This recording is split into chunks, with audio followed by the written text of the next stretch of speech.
28,588,000. Kumbaga saktuhan. Parang ang dami hong mali, mga bossing. Nagtatanong lang ho tayo, parang ang daming mali ho, mga kababayan. Biruin mo, 'di ba?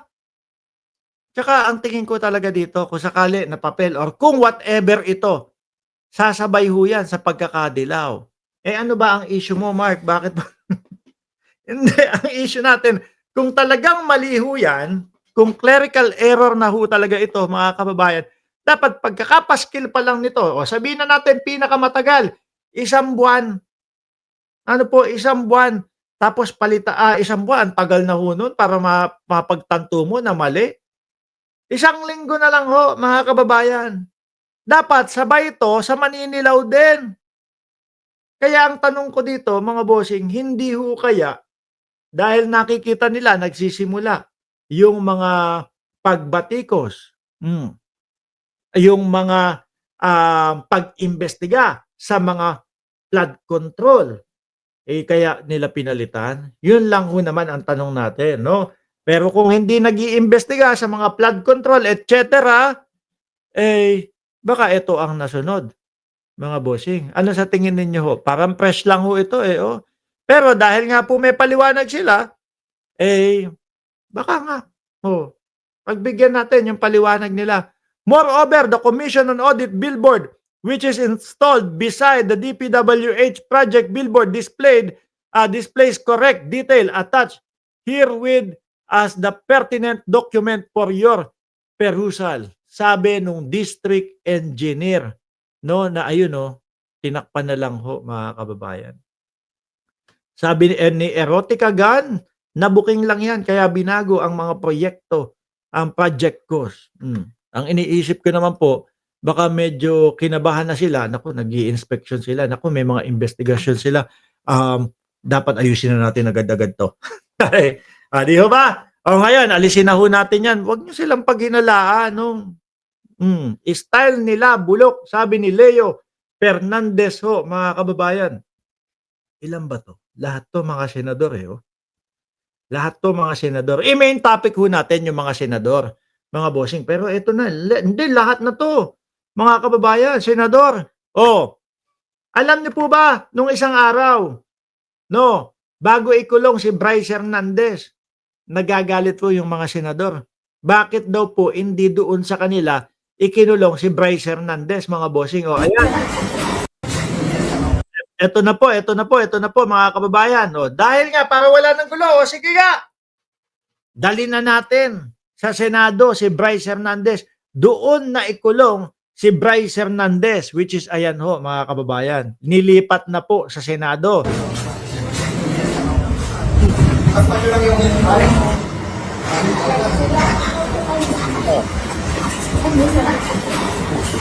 So siguro naman wala nang iiyak na mga senador. Ayan na, natupad na ang gusto. Ay hindi, meron pa din. Kaya galit sila, bakit hindi daw pinag-usapan yung paglipat kay Bryce Hernandez? Mga sir, nandiyan na nga po, di ba? Yan ang gusto ninyo, na malipat si Bryce Hernandez. Kaya lang mga bossing, kinakabahan ang taong bayan. Kinakabahan Bakit baka daw gapangin, baka paglabas ni Bryce Hernandez ng Senado, iba na daw po ang sinasabi. Hindi na kumanta kung ano yung gusto niyang kanta, kung ano ang gusto niyang musika. Di ba? Kaya naman po, yung tao, mga kababayan, ay humihiling na sana naman wag doon sa Senado ikulong. Matik naman po Given naman mga kababayan Yung mga pinangalanan niya, senador tapos doon sa mga senador mo, ikukulong. Di ba? Wag niyo pong isipin kung ano po yung iniisip niyo, yung gapangan-gapangan. Ang ibig ko lang po sabihin, baka biglang puntahan ng mga senador na mga dawit. Baka lang naman, no? Kayo kung ano-ano kino-comment niyo diyan.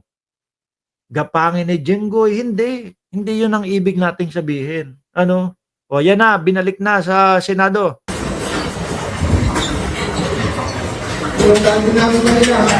Yan din, sabi ni Sir Bencer, congressman na lang ang mapapangalanan. Baka ganun nga mangyari, di ba?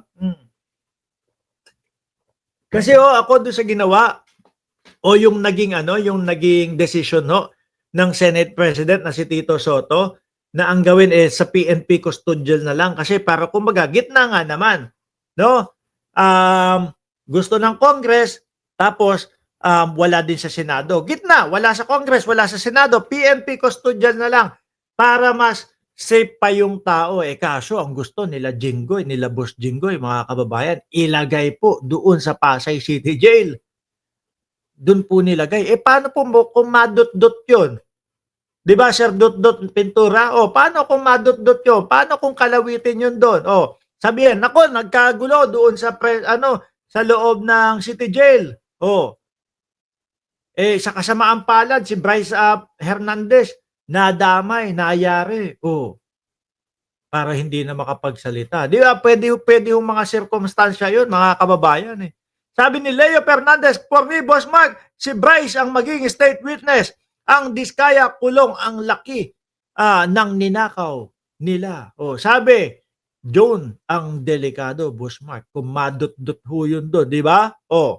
Easy access for Jinggoy to visit him. Sabi ni Ma'am Brenda Barton. Makakausap sa ilalim. Bryce, halika nga.